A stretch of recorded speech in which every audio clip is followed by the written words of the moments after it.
Assalamualaikum warahmatullahi wabarakatuh. Selamat siang semuanya. Sebelum kita memulai, alangkah lebih baiknya kita awali dengan berdoa. Semoga kita semua diberikan kesehatan selalu oleh Tuhan Yang Maha Esa. Berdoa menurut agama dan kepercayaan kita masing-masing. Berdoa dimulai. Oke, alhamdulillah kita mulai ya pembelajaran pada siang hari ini. Untuk pelajaran IPA saya membuat video interaktif. Mohon disimak dengan baik, semoga membantu kalian untuk memahami materi cahaya. Ya, cahaya. Apa itu cahaya? Nah, cahaya ini mempunyai pengertian, mempunyai sifat, mempunyai keunikan-keunikan yang harus kita ketahui sama-sama. Ya, kita masuk cahaya. Cahaya itu adalah mempunyai pengertian. Cahaya merupakan gelombang elektromagnetik, Mengapa cahaya dikatakan gelombang elektromagnetik? Karena cahaya mempunyai atau bisa memancar tanpa media rambat. Seperti matahari memancarkan cahaya tanpa media. Seperti cahaya api unggun tidak menggunakan media, tapi terasa panasnya oleh kita. Nah, selain itu, kenapa dikatakan elektromagnetik? Karena mampu membawa muatan listrik dan magnet. Kemudian cahaya itu bisa dipantulkan dan dibiaskan. Cahaya termasuk bisa melakukan polarisasi dan interferensi. Apa itu polarisasi? Polarisasi itu adalah pemisahan muatan listrik. Kedua, penjumlahan dua atau lebih gelombang yang menimbulkan pola baru. Jadi kalau ada cahaya bertemu, kemudian menimbulkan pola baru gelombangnya, itu dinamakan interferensi. Cahaya mempunyai gelombang termasuk gelombang transversal.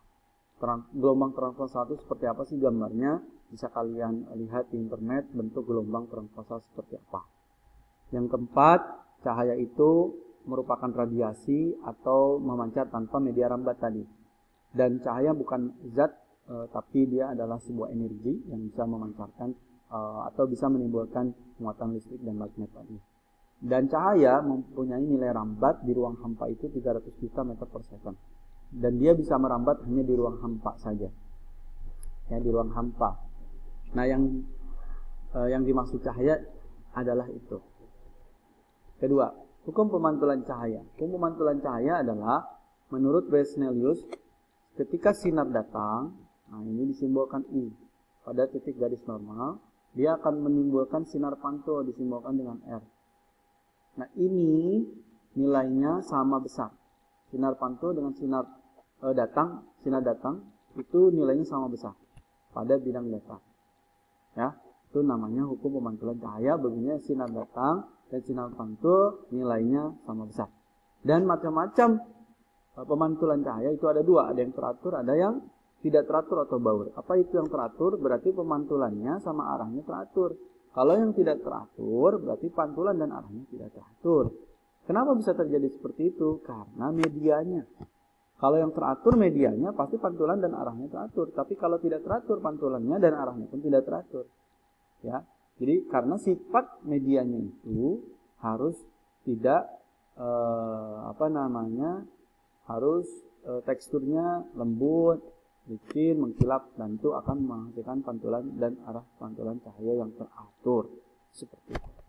Nah, pemantulan cahaya terjadi dalam tiga hal: datar, cekung, dan cembung. Hari ini kita akan belajar bagaimana pemantulan yang terjadi pada cermin datar dan cekung.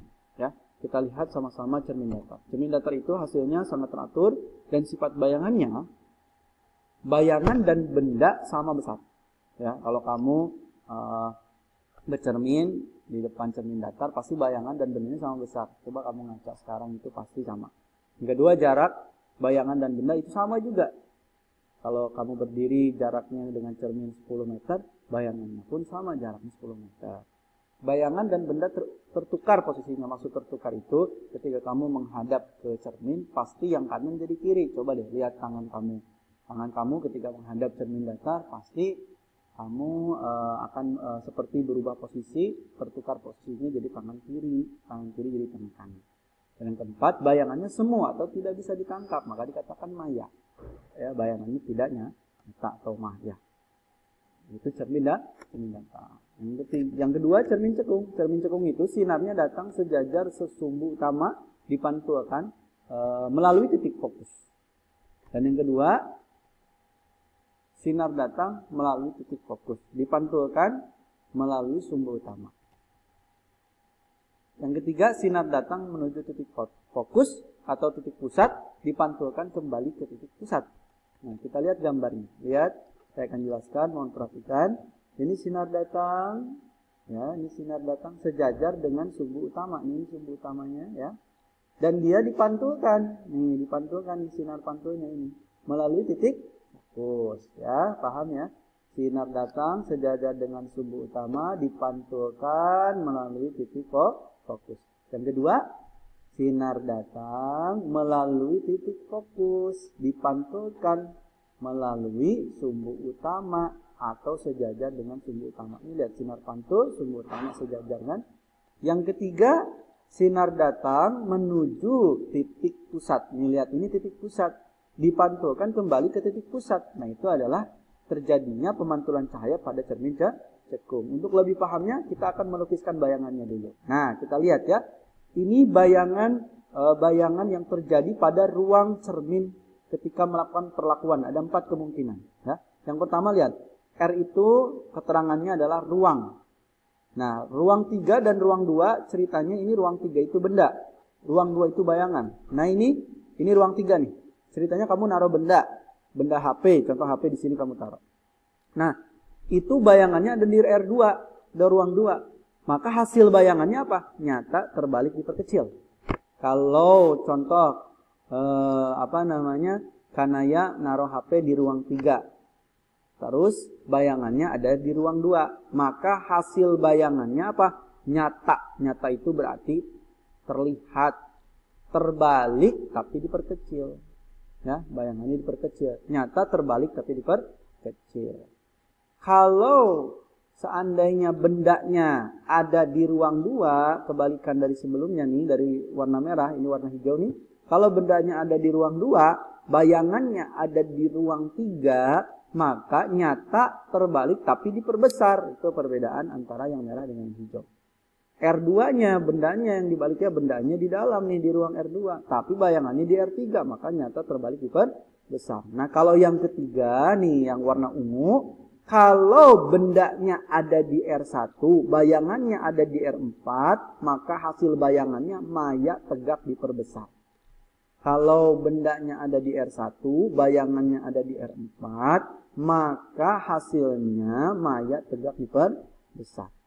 Nah, kalau yang warna biru ini bendanya ada di pusat, titik pusat nih.